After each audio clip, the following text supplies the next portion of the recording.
Good morning दोस्तों। आज के इस वीडियो में मैं आपसे बात करने वाला हूँ, ये जो जूनियर असिस्टेंट के लिए बचे हुए 45 दिनों में आप इस एग्ज़ाम के लिए कितनी बेहतर से इसकी प्रिपरेशन कर सकते हो। क्या आप एक्स्ट्रा पॉइंट पढ़ के आप अच्छे मार्क गेन कर सकते हो। ठीक है, तो इस वीडियो में आज इसके बारे में बात करने वाला हूँ। काफ़ी लोगों के डाउट आ रहे थे, तो वैसे भी मैं काफ़ी लेट हो चुका हूँ, मेरे पास इतना टाइम नहीं मिलता अभी कि मैं वीडियो रिकॉर्ड कर पाता, उसके लिए क्षमा चाहूँगा। तो आप लोग भले इसको ट्विस्ट पे देख लेना, लेकिन जितनी बातें बता रहा हूँ आप इनको ध्यानपूर्वक सुनिए।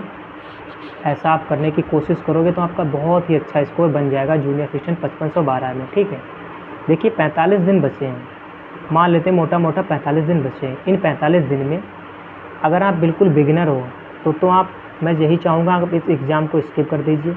इससे बेहतर ये जो 3400 जो नए भी जूनियर असिस्टेंट की पोस्टें आई हैं, आप इनकी प्रिपरेशन में लग जाइए। या अदर जो एग्ज़ाम है या पेट की प्रिपरेशन कर सकते हो कि उसके भी 3 अच्छी जॉब आने वाली हैं। ठीक है, अब जैसे मैं इस पर सबसे पहले बात करूँगा जूनियर असिस्टेंट 5512 में आपका जो मेन टारगेट होना चाहिए अभी इस टाइम, वो सबसे पहले आपका होना चाहिए हिंदी पे। ठीक है, फर्स्ट प्रायोरिटी आप दीजिए हिंदी को, सेकंड प्रायोरिटी दीजिए रीजनिंग को, आप थर्ड प्रायोरिटी पे रखिए कंप्यूटर को।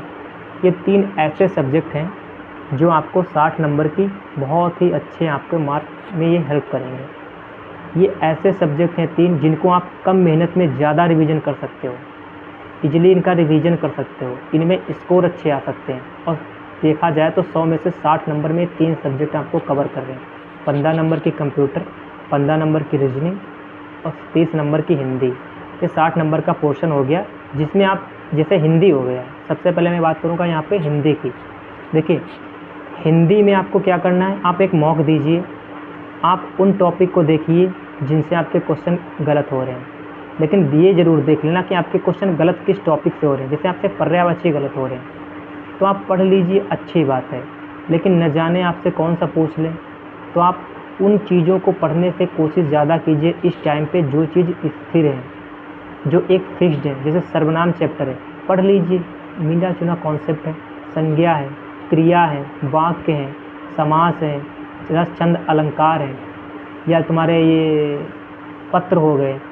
इस टाइप से आप इसको अच्छे से पढ़िए, हिंदी का रिवीजन कीजिए। इसमें आप कोशिश कीजिए कि 30 में से आपके 27 से 28 क्वेश्चन आसानी से सही हो जाए। देखो 2-3 क्वेश्चन को ईगो पे नहीं लेना है, उनको स्किप ही कर देना है। उनके चक्कर में आप अपना ऐसा ना करो, जैसे एक क्वेश्चन पूछ लिया किसी, मान लेते ये क्वेश्चन आपसे पूछ लिया, कोई ऐसा पर्यायवाची पूछ लिया जो आपको ईगो पे आ गया, अब आप एक तरफ से सारे पर्यायवाची रटे डाल लो।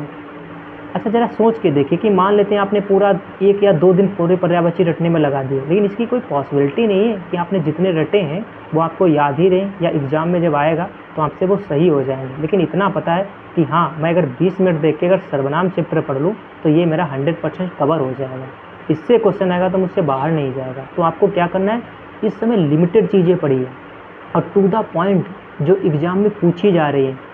आप जनवरी 2025 से लेके अभी तक जितने भी यूपी ट्रिपल आयोग ने लेटेस्ट पेपर कराए हैं, उनमें जहाँ कहीं पे भी हिंदी पूछी गई है या जो PYQ आप देख सकते हैं जूनियर असिस्टेंट के, आप एग्ज़ाम ओरिएंटेड काम कीजिए। देखो मैं ये टेक्स्ट बुक हो गया या जियो रोजगार विद अंकित भाटी हो गया, मैं मॉक टेस्ट पे ज़्यादा भरोसा नहीं करता हूँ, क्योंकि मैं आपको बता दूँ, आप 21 अप्रैल 2024 का मॉक उठा लीजिए जाके, और भी 27 अप्रैल 2025 का मॉक उठा लीजिए जाके, दोनों मॉकों में पाओगे आप हिंदी का जो पैराग्राफ पूछा कट कॉपी पेस्ट कर दिया है। और वही 21 अप्रैल 2024 का जो मॉक है उसमें जो पैराग्राफ पूछा गया हिंदी में, वही टेक्स्ट बुक का अभी लेटेस्ट में एक पेपर था जूनियर असिस्टेंट का मॉक टेस्ट था, उसके अंदर मिला है। तो ये कहाँ तक क्वेश्चन लाएंगे, ये भी चाहते हैं कि बच्चे ज़्यादा से ज़्यादा मेरे मॉक को अटेम्प्ट करें, ये वही क्वेश्चन का लेवल रखते हैं। एग्ज़ाम आप इस समय जो एग्जामिनर पेपर बना रहा है उसके अकॉर्डिंग वर्क कीजिए, इन मॉक के भरोसे मत रहिए। यहाँ तो सभी मॉक लगा रहे हैं लेकिन एग्ज़ाम में क्वेश्चन नहीं बन पाते हैं, क्यों? क्योंकि वो थोड़ा हटके हैं, आप उनके पैटर्न पे चलने की कोशिश कीजिए। अब जैसे हिंदी हो गया, अब पर्यायवाची आप एग्जामिनर की माइंड को समझिए। जैसे पर्यायवाची हो गया, वो जैसे 4 ऑप्शन देगा आपको, आप उसमें से जैसे पूछ लिया उदाहरण के तौर पे बता दीजिए कि फूल का निम्नलिखित में से कौन सा पर्यायवाची नहीं है।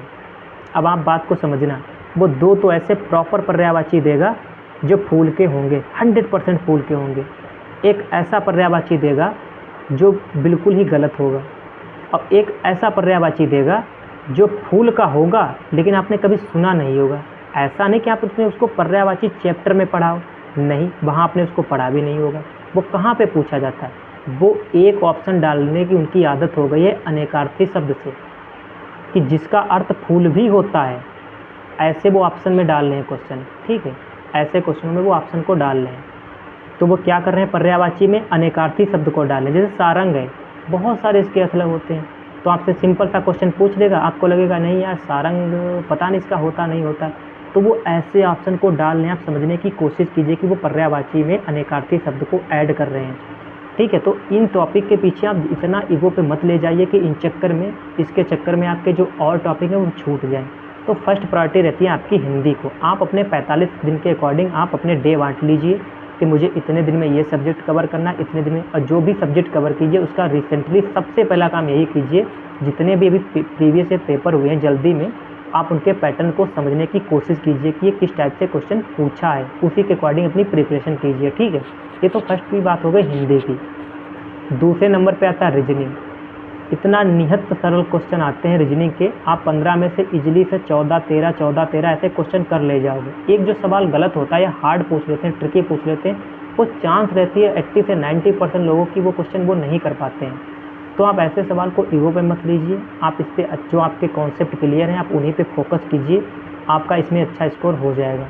तीसरा सब्जेक्ट आता है कंप्यूटर की। देखिए जिस हिसाब से इन लोगों ने अभी कंप्यूटर में पूछ रहे हैं, तो इनका जो 50 से 60% जो इनके क्वेश्चन हैं वो इनके आ रहे हैं जो आजकल के ट्रेंडिंग टॉपिक हैं, जिन पे इस समय अच्छा काम हो रहा है। जैसे आपका एआई का ज़माना चल रहा है, आप थोड़ा उन टॉपिकों से निकल के थोड़ा बाहर आइए कि सॉफ्टवेयर, हार्डवेयर, ठीक है, इनपुट आउटपुट डिवाइस हो गया, ईमेल हो गया, ये छोटे मोटे टॉपिकों से थोड़ा बाहर निकल के आइए। पढ़ना है ना, आप ऑपरेटिंग सिस्टम को पढ़िए, ऑपरेटिंग सिस्टम से जुड़ा आप पढ़िए, सॉफ्टवेयर को पढ़िए, इंटरनेट को पढ़िए, नेटवर्किंग को पढ़िए, साइबर हैकिंग को पढ़िए। कितना हैकिंग का ज़माना चल रहा है, कहीं यहाँ साइबर हैकिंग, कहीं वहाँ साइबर हैकिंग, तो इनके बारे में आप इनको अच्छे से कवर कीजिए। साइबर हैकिंग हो गया, आईटी टूल हो गया तुम्हारा, ये तुम्हारा बिग डेटा प्रोसेसिंग हो गया, डीप लर्निंग हो गया। इनमें जो अंदर से इनके जो स्पेशल टर्म होते हैं उनके बारे में पढ़िए, इनसे क्वेश्चन आ रहे हैं। और क्वेश्चन कोशिश कीजिए आप जो भी पढ़िए उसके बारे में उसके सारे फैक्ट पढ़ने की कोशिश कीजिए। ये नहीं कि इसका सिर्फ सन पढ़ लिया, इसका एक काम पढ़ के छोड़ दिया। आप देख सक रहे हो फैक्ट बेस्ड क्वेश्चन पूछ रहे हैं, स्टेटमेंट बेस्ड आपसे क्वेश्चन पूछ रहे हैं, 4 लाइन में दे देंगे, पूछेंगे निम्नलिखित में इसके बारे में निम्नलिखित तथ्यों पर विचार कीजिए। तो आप तभी तो बता पाओगे जब आपने अच्छे से उसको पढ़ रखा होगा। तो ये जो इसे बिग डेटा प्रोसेसिंग हो गया, डीप लर्निंग हो गया, मशीन लर्निंग हो गया, रेनफोर्स लर्निंग हो गया, प्रोटोकॉल हो गया, इंटरनेट हो गया, नेटवर्किंग हो गया, सॉफ्टवेयर हो गया, ब्राउज़र हो गया, इन टॉपिकों को अच्छे से पढ़िए। इनसे क्वेश्चन मैक्सिमम आते हैं। अगर 15 में से आप देखेंगे 7-8 क्वेश्चन यहीं से आ जाते हैं। आप जैसे एक शॉर्ट की पूछते हैं, आपको शॉर्टकट की पढ़ना है, MS एक्सेल की पढ़ लीजिए, MS पावर पॉइंट की पढ़ लीजिए, विंडो की पढ़ लीजिए, और सब शॉर्ट की पढ़ने की जो ज़रूरत नहीं होती है। आप समझिए कि इस शॉर्ट की का काम क्या है, क्या एक्चुअल में इसका बहुत ज़्यादा यूज होता है। जैसे कट कॉपी पेस्ट है, बहुत यूज होता है, लेकिन ये ऐसा क्वेश्चन सबको पता होता है क्या कहीं पे कोई फाइल ओपन करने की बात की जा रही है। तो आप इस टाइप से क्वेश्चन को कंप्यूटर में अच्छे से कवर कर सकते हो। आपको कंप्यूटर के लिए मैं बता दूं, केवल ये जो रिसेंटली 6-7 एग्ज़ाम हुए हैं 2025 में, आप इनके क्वेश्चन को लिख लीजिए, आप पाओगे कि आपके पास गिने चुने टॉपिक निकल के बाहर आ जाएंगे।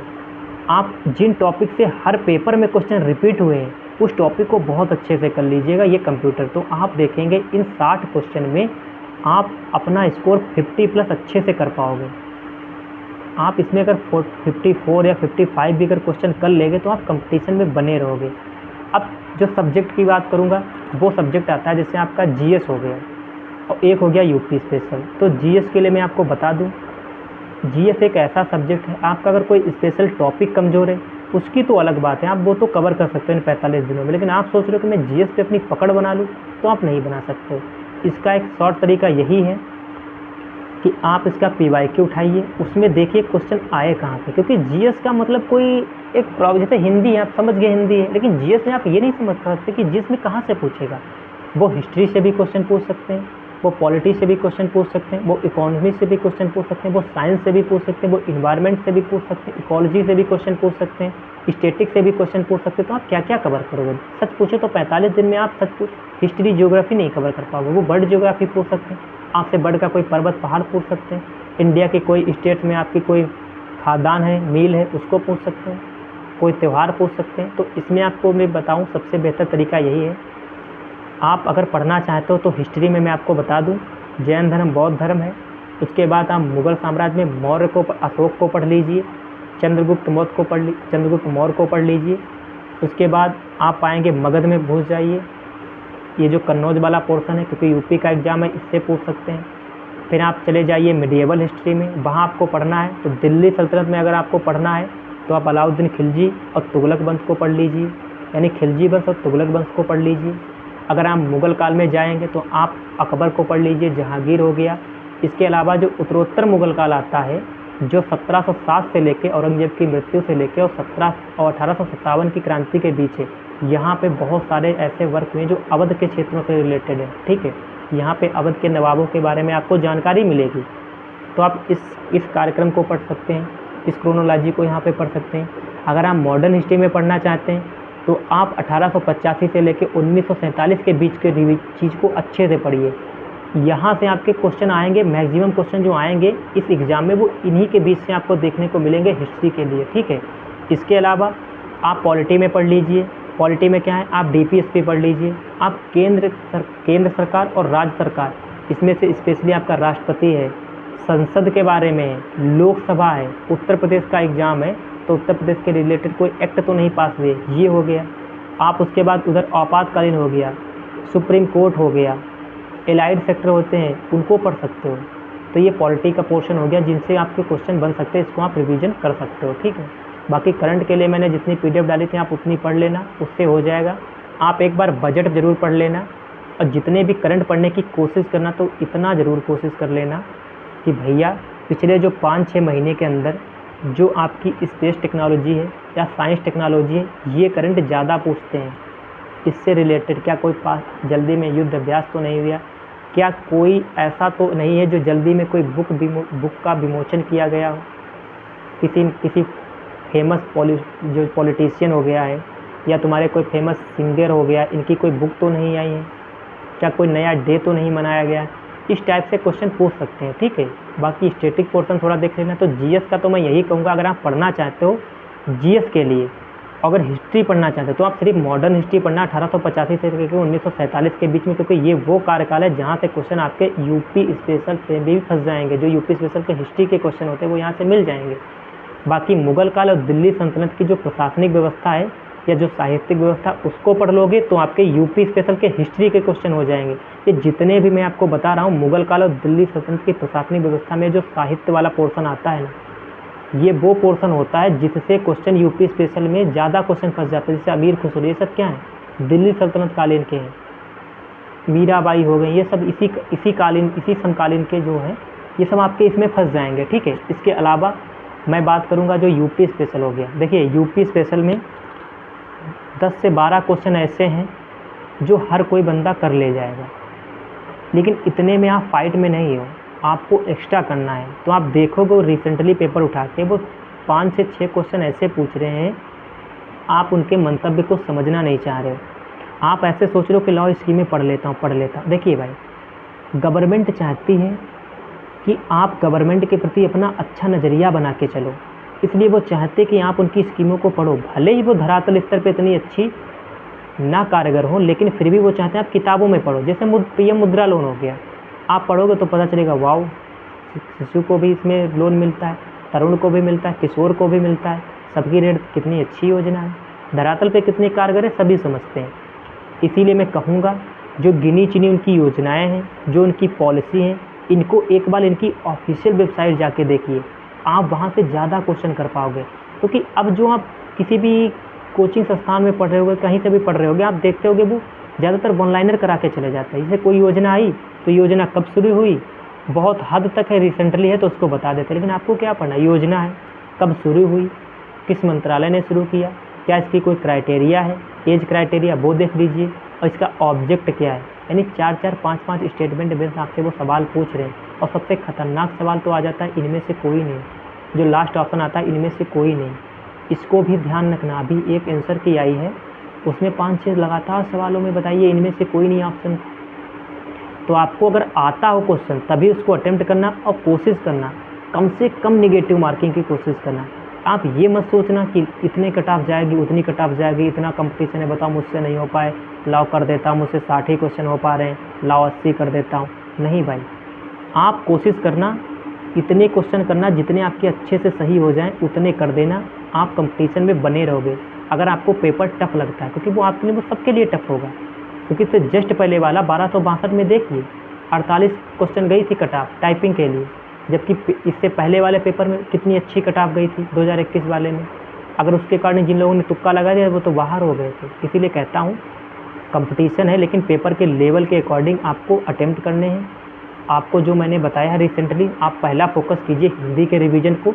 इसमें 30 में से आप 27 इजीली गेन कर सकते हो, इसमें ज़्यादा एफर्ट लगाने की ज़रूरत नहीं है। रीजनिंग में आपके 15 में से कम 13-14 क्वेश्चन सही हो जाएंगे। 1-2 क्वेश्चन जो आते हैं गलत, उनको आप छोड़ दीजिए, स्किप कर देना बिल्कुल, आप कंफर्ट जोन में बने रहोगे। तीसरा जो हमने आपको पोर्शन बताया कंप्यूटर, इन 3 पे काम कर लोगे तो 60 में से आपके 50+ क्वेश्चन आपके यहाँ से बन जाएंगे। अगर इधर बन जाते हैं फिर उधर बचते हैं सब्जेक्ट यूपी स्पेशल और जीएस, वो 40 में से। अगर उधर आप 40 में से आप 25 भी बना दिए ना, तब भी आप 75 से 80 के बीच के रेंज में आ जाओगे। तो मैं आपको जो बता रहा हूँ ना, यही आपका पैटर्न इस समय होना चाहिए कि सबसे पहले आप हिंदी को, फिर आप रीजनिंग को, तीसरा आप कंप्यूटर को, फिर आप यूपी स्पेशल और उसके बाद में आप जीएस को। इन पोर्शन को आप कर सकते हैं, ठीक है। और आप अच्छे से प्रिपरेशन कीजिए। आप डेली एक मॉक दीजिए, उसको एनालिसिस कीजिए किस पोर्शन पे आपके क्वेश्चन कहाँ से आपके रह रहे हैं, उन पे आप वर्क कीजिए, आपका अच्छे से सिलेक्शन हो जाएगा, ठीक है। और साथ में टाइपिंग ज़रूर करते रहिएगा, क्योंकि वो भी बहुत बड़ा गेम चेंजर होने वाला है। लेकिन अभी आप इसके लिए टाइपिंग मत करना। जो लोग की टाइपिंग अच्छी नहीं है, बिल्कुल ही स्टार्ट नहीं किया, वो चाहे दिन भर पढ़ाई कर सकते हो, रात में 1 घंटा 2 घंटा कर सकते हो। आप दिन भर पढ़िए, रात में 1-2 घंटा कर लिए, क्योंकि टाइपिंग अगर पता चले एग्ज़ाम के बाद इन्होंने 3 महीने बाद टाइपिंग करा ली, तो आपका 3 महीने के अंदर आप टाइपिंग इतनी जल्दी नहीं कर सीख पाओगे। तो आप इस पर भी वर्क करते रहिए, ठीक है। बाकी अगर आपको कोई डाउट लगता है आप पूछ लीजिएगा, टेलीग्राम चैनल ज्वाइन कर लीजिए, वहाँ पे कोई डाउट लगता है आप पूछ सकते हैं। बायो में मेरा कॉन्टैक्ट है, उस पर कोई जानकारी चाहिए तो आप पूछ सकते हो। मैं भी अपने एग्ज़ाम में थोड़ा बिजी हूँ।